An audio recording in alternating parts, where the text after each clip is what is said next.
Now, So I thought. when you looked over, your paperwork, what was it that was wrong? I mean, they missed out on a few things, or There was absolutely nothing wrong with my paperwork.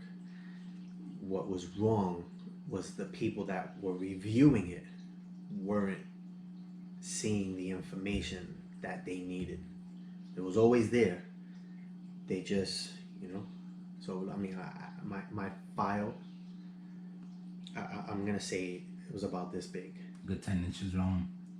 Yeah, it was crazy, and I mean, and that's nothing compared to what I used to put together for some of the other veterans. Like some of these had boxes.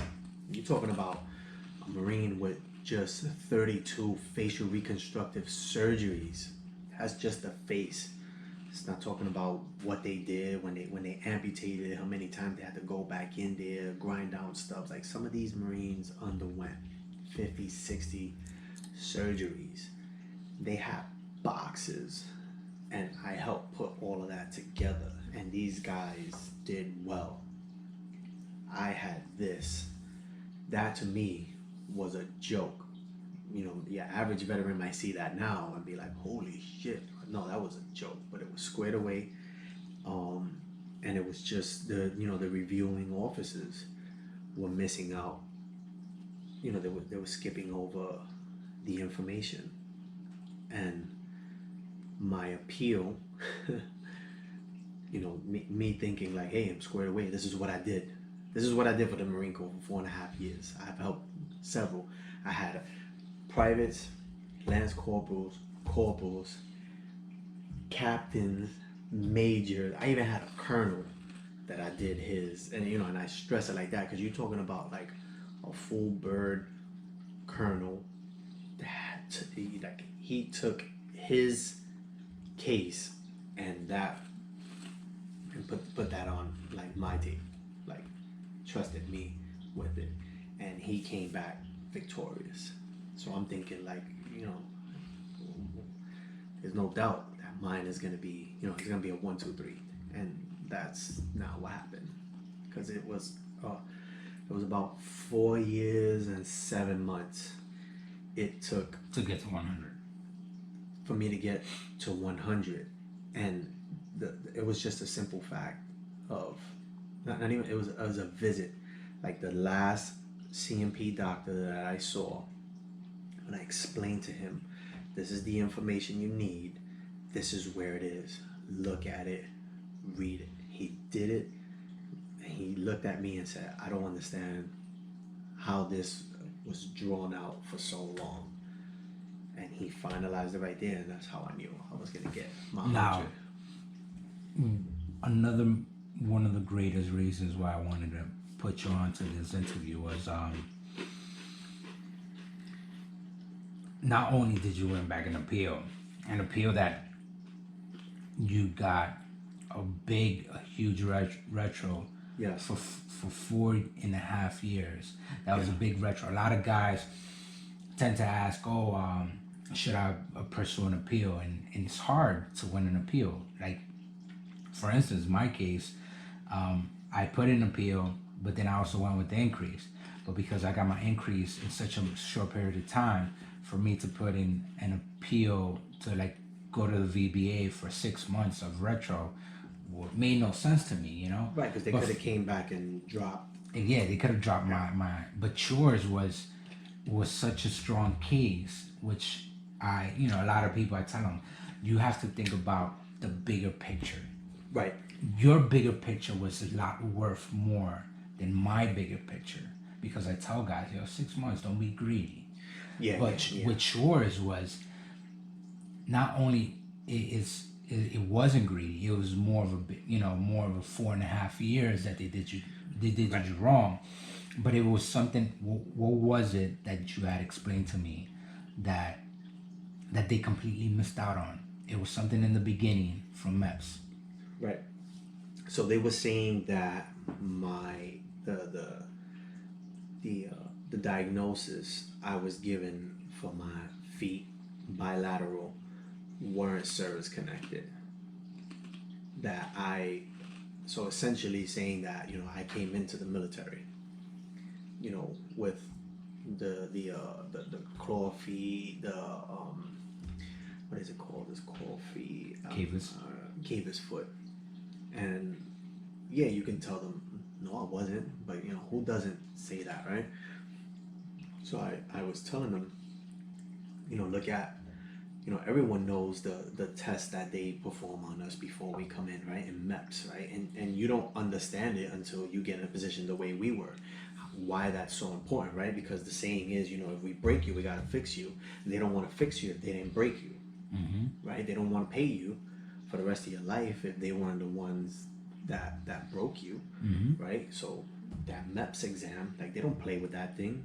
They make you do uncomfortable shit there for a reason, because they don't want to end up paying for you for the rest of your life. So what I told them was, I was like, go back into that. Like, if this wasn't service related, then don't you think something so severe would have been listed during my entry exam? And I told him it's not on there. So the doctor went, he looked at it, and he was like, yeah, none of that is in here. And your feet are bad. You got bad arthritis, etc. He like went down everything. He was like, there's no way if you had this in 2001 when you first enlisted that they would have allowed you to join the Marine Corps. I was like, I know. I fucking know. That's what I'm trying to tell you. And he was the third CMP doctor that I saw, and he was the only one that in front of me pulled it up. Everyone else was like, okay, I will look at it, you know, when you leave, and nothing. He was the only one that looked at it. And now, when you went up into these CMP exams, there's another thing that's a lot of veterans is you don't want to break, or you don't want to burn any bridges.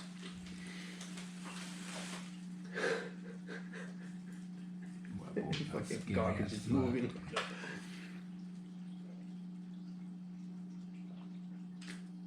It's just the end.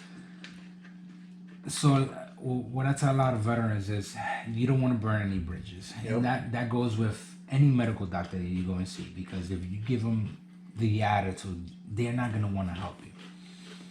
But no matter what, even if they don't want to help you with the next doctor that you go and see, you still want to be able to maintain a cordial type of relationship. Yep, because... And that's what helped you out in your last one. Yes. This dude... So all right, the one before him was a female. And at the time, you know, when I saw her, my stuff was, you know, mainly for the foot. So I'm thinking they're going to have me seen by a podiatrist, right? Because she's going to look at my foot and go, oh my God, why do you have this? Look at all these scars, blah, blah, blah. No. So, like, I indirectly got the information from her. So I was just kind of like, oh, you know, oh, what kind of, oh, you're a podiatrist? You know, that's just me indirectly, like, well, that's not indirectly asking. It's kind of direct. But I didn't say it like in a bad way. I was like, oh, you're a podiatrist? I've never seen you here before. And she was just like, oh, no, I'm not, you know, whatever. I'm like internal medicine or whatever the hell. So right there, I knew, I was like, I'm fucked. Because she doesn't even know what she's looking for. So now I have to worry about if what I'm telling her I have, she's jotting this down correctly. Because she's the gatekeeper. So like, just, you know, like what you say, right? How you say you're like burning a bridge, right? So like you can get one of them that they just are having a shitty day, or they seem rather incompetent, right? Because they're not paying attention to what you're telling them, or they don't even know why you're there for. And you kind of want to tell them like, yo, what the fuck is wrong with you? But if you do that, they're the gatekeeper. Yeah, like they could decide, like, you know, this is another human being. Like, you know, they have their temptations too, where it's just like, you know what, if I want to fuck this dude, I can. Yeah. You know, and they go, oh nope, he's fine. now you're screwed. Or you gotta look at the big picture and just play the game and compose yourself and talk to them nice and just wait and see if you're gonna get screwed. And in my case, I got screwed. I knew I was gonna get screwed because I had more supporting documentation from the year I had taken. I was going to a podiatrist, I was getting these shots, doing all these other different kinds of medicines, everything to help me, to sustain the pain.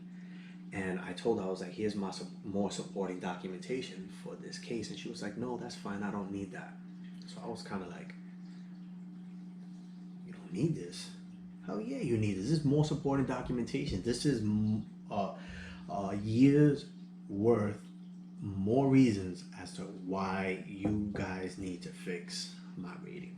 And she kept telling me like, no, we don't need that. No, we don't need that. So that's where it gets scary, because it's like, yo, this is the CMP examiner telling me I don't need to submit this, when I knew for a fact this was critical information for my case. So like that's the scary part. So I kind of had to take it in the chin. I came home and I was just like, I'm gonna end up having to appeal this shit again.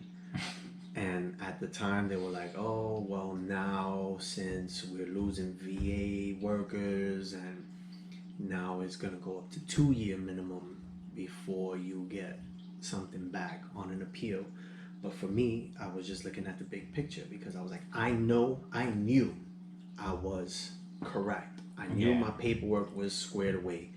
I knew that I deserved the 100%. So for me, it was worth the fight. And the way I looked at it, I was like, all right, it's gonna keep going for years on end. But guess what? I'm gonna eventually get all that back retro. And in my mind, I gave myself 10 years, because I was kind of, you know what? I didn't need that money then and there, thankfully. But I was like, you know what? 10 years worth of 100% pay, I'll take it. Let them keep playing games with me. Yeah. Yeah, and that's the other thing, is that a lot of guys tend to not have the patience in regard to... Dude. I mean, it is a second job. And that's what I tell a lot of people. It is a second job, Yeah, and even if you're not working, and even if you're pursuing that 100% permanent total individual employability, it is a job going to these appointments. You just have to continue on, so you don't burn bridges. And it's a struggle. Sometimes it's a struggle. You have to play the game. You have to play the game. Everyone I talk to, I tell them, listen, this shit could be easy, or it can be extremely difficult. And what I mean by difficult is because your patients are gonna be tested to, dude, I don't even know what to compare it. And I kind of understand why some veterans go in there and they bug the hell out, because who the hell wants to deal with this shit, with this level of incompetence, given the position that some of these people are in? It's crazy. Yeah. So that's one of the main things that I kind of just tell veterans. You have to tough it out. It does. Listen, I had one veteran that, I was able to steer him the right way, told him what's going to happen, and obviously with him, it took less than a year, and he got to 100% permanent in total individual employability. Yeah. And I was like, yeah, that's awesome. To him, obviously when I rank it, from where I'm at the bottom and he's at the top.